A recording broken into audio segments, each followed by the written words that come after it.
അഷ്റഫുൽ ഖൽഖ് സ്വല്ലല്ലാഹു അലൈഹി വസല്ലം തങ്ങൾ ഖദീജ ബീവി റളിയല്ലാഹു അൻഹയെ അനുസ്മരിച്ച് നിർത്തിയിട്ടില്ല. ഇമാം മുസ്ലിം റഹ്മത്തുള്ളാഹി അലൈഹി റിപ്പോർട്ട് ചെയ്ത ഹദീസിൽ അതുകൂടിയുണ്ട്. ചിലർ ചോദിക്കുന്ന അങ്ങനെ അനുസ്മരിച്ചാ പോരെ, എന്തിനാ അതിന് ചീരണിയൊക്കെ? ചീരണി വേണം.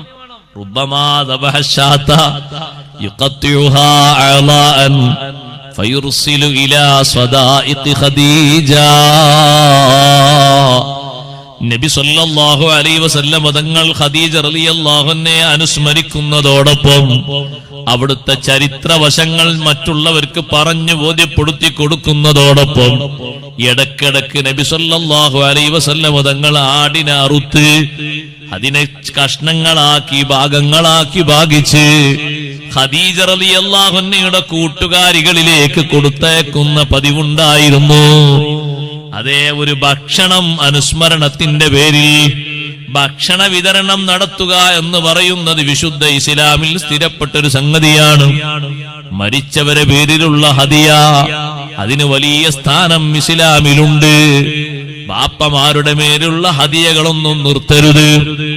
അല്ലേ? സ്ഥാനവും ബഹുമാനവും മക്കളെ കൽബിൽ കുറവാണ് എന്നുള്ളതിന്റെ അടയാളാണ്. ഞാൻ നിങ്ങളെ കുറ്റം പറയല്ല, പക്ഷെ നമ്മൾ ശ്രദ്ധിക്കണം. എന്താണെന്നറിയോ, ചില സ്ഥലത്തോ കാണാല് ബാപ്പ മരിച്ചാല് 3, 7, 15, 40 പിന്നെ ഒരാണ്ട്, അത് കഴിഞ്ഞാ പിന്നെ ബാപ്പ കഴിഞ്ഞു, പിന്നെ ഉമ്മയും കഴിഞ്ഞു. ബാപ്പയും ഉമ്മയും കഴിയാനായിട്ടില്ല. നീ എത്ര കാലം ജീവിക്കുന്നുണ്ടോ അത്രയും കാലം, എത്ര കാലം നിന്റെ മക്കൾ ജീവിക്കുന്നുണ്ടോ അത്രയും കാലം അവര് നിന്നെ ഓർക്കണമെന്നും നിനക്ക് ഹദിയ ചെയ്യണമെന്നും ആഗ്രഹിക്കുന്നില്ലേ?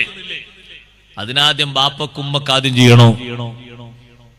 പിന്നെ അത് പറഞ്ഞ് പിന്നെ ഏതെങ്കിലും പരിപാടി ഉണ്ടാകുമ്പോ 100 രൂപ കൊടുത്തേക്കും. ബാപ്പ മരിച്ച മാസമാണ്, ഉമ്മ മരിച്ച മാസമാണ്, ഒന്ന് ദ്വാരക്കണം, ഇന്നാണ് ആണ്ടിന്റെ ദിവസം, 100 രൂപ മതിയാ? പോരാ, പോരാൻ തന്നെയാണ്. പോരാ, നമുക്ക് ബുദ്ധിമുട്ടൊന്നും തോന്നണ്ട, പോരാൻ തന്നെയാണ്. ഇപ്പൊ ഈ ആണ്ടിനിവിടെ നല്ല അറിവ് നടത്തി, അള്ളാഹു കബൂൽ ചെയ്യട്ടെ. കിൻഡൽ കണക്കിന് ഇറച്ചിയാണ് ഉസ്താദ് അവരുടെ പേരിൽ ഇവിടെ വിതരണം ചെയ്തത്. ഇനിയും വിതരണം ചെയ്യാതിരിക്കുന്നു. ഇനിയില്ല ജീർണി, ഇനിയുണ്ട്. അള്ളാഹു കബൂൽ ചെയ്യുമാറാകട്ടെ. അതിന് 50ഉം 10ഉം 20ഉം അവരവരെ കൊണ്ട് കഴിയുന്ന സംഭാവനകളൊക്കെ ഏറ്റെടുത്ത് സഹകരിച്ചവരുണ്ട്. നീ കബൂൽ ചെയ്യണേ റഹ്മാനെ. ബഹുമാനപ്പെട്ട ഉസ്താദ് അവർകളോടുള്ള മഹബത്തിന്റെ ഭാഗമായത് സ്വീകരിക്കണേ അല്ലാഹ്. ആരെല്ലാം അതിൽ സംബന്ധിച്ച് സഹകരിച്ചോ അവരുടെ എല്ലാവിധ ഹലാല ലക്ഷ്യങ്ങളും നീ ഹാസുലായി കൊടുക്കണേ അല്ലാഹ്. അത് വലിയൊരു മഹബത്തിന്റെ ഭാഗമാണ്. ഉപ്പാനോട് മഹബത്തുണ്ടോ എന്നാ ഒരാണ്ടും നിർത്താൻ പാടില്ല. നിർത്തിയവരൊക്കെ തുടങ്ങണ ആണ്ട്. ഞാൻ നിങ്ങളുടെ നാട്ടിൽ ജോലി ഇട്ടിട്ടൊന്നുമില്ല, പരിപാടി ഉണ്ടാകാൻ വേണ്ടി മൂലയിൽ പറഞ്ഞാന്ന് കരുതണ്ട. ആണ്ട് വേണം. അത് ഇസ്ലാമിൽ അടിസ്ഥാനപരമായ ഒരു കാര്യമാണ്. എന്തിനാ നമ്മൾ നിർത്തിയത്? നമ്മൾ ഭാഗമൊക്കെ ഓരിച്ചെടുത്തില്ലേ? സ്വത്തൊക്കെ അനന്തര സ്വത്തൊക്കെ ഭാഗിച്ച് അങ്ങോട്ടും ഇങ്ങോട്ടും എടുത്തില്ലേ? ആ ബാപ്പയും ഉമ്മയും നമുക്ക് നൽകിയ നന്മ ഏതെങ്കിലും കാലത്ത് സഹോദരങ്ങളെ അത് നമുക്ക് ഇല്ല എന്നോ അല്ലെങ്കിൽ തീർന്നുപോയി എന്നോ പറയാൻ ഏതെങ്കിലും കുട്ടിക്കടിയോ? പാപ്പയും ഉമ്മയും തന്ന നന്മയിലല്ലേ നമ്മൾ ഇന്നും ജ്വലിച്ച് നടക്കുന്നത്. എല്ലാ നന്മകൾക്കും സബബ് അവരല്ലേ ഈ ഭൂമിയിലേക്ക് നമ്മൾ വരാൻ കാരണം. അവരോടുള്ള ദുആ, ആ ദുആഇനെപ്പോഴും അവസാനമുണ്ടോ? മരിച്ചു കഴിഞ്ഞാലും ബാപ്പക്കും ഉമ്മക്കുമുള്ള ഹക്ക് ഉണ്ടോ? ഉണ്ട് എന്നല്ലേ നബി സല്ലല്ലാഹു അലൈഹി വസല്ലം പറഞ്ഞത്. നബിയെ, എന്റെ ബാപ്പയും ഉമ്മയും മരിച്ചതിന് ശേഷം എനിക്ക് അവരോട് ഹക്ക് ബാക്കിയുണ്ടോ? ഉണ്ട്, അവരോട് ഹക്കുണ്ട്.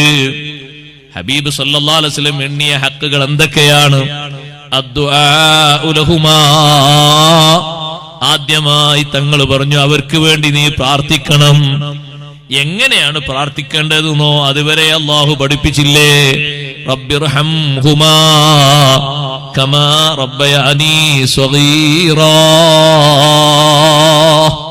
തുല്യതയുണ്ടോ സഹോദരങ്ങളെ ആ ദുആഇന്? എത്ര ദ്വാരുന്നാലും മതിയാകുമോ? ബാപ്പയും ഉമ്മയും തന്ന സേവനത്തിന് ദുനിയാവിൽ എന്ത് കൊടുത്താലാണ് മതിയാകുന്നത്? എന്ത് റഹ്മത്ത് അവർക്ക് ചെയ്താലാണ് അതിന് ഓഹരിയാകുന്നത്, ഭാഗമാകുന്നത്? നമ്മുടെ ജീവിതത്തിലെ സുഹൃതങ്ങൾ മുഴുവനും കൊടുത്താലും അതിന് പകരമാകുമോ? ഇല്ലല്ലോ.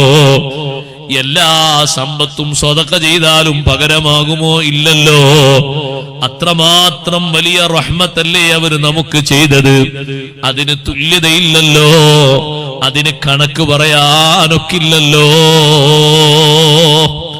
അവർക്ക് വേണ്ടി ദുആ ചെയ്യണം. വല്ലിസ്തിഗ്ഫാറു ലഹുമാ, അവർക്ക് വേണ്ടി അല്ലാഹുവിനോട് നീ പ്രത്യേകം പൊറുക്കലിനെ തേടണം. വ ഇൻഫാദു അഹദിഹിമാ, ബാപ്പ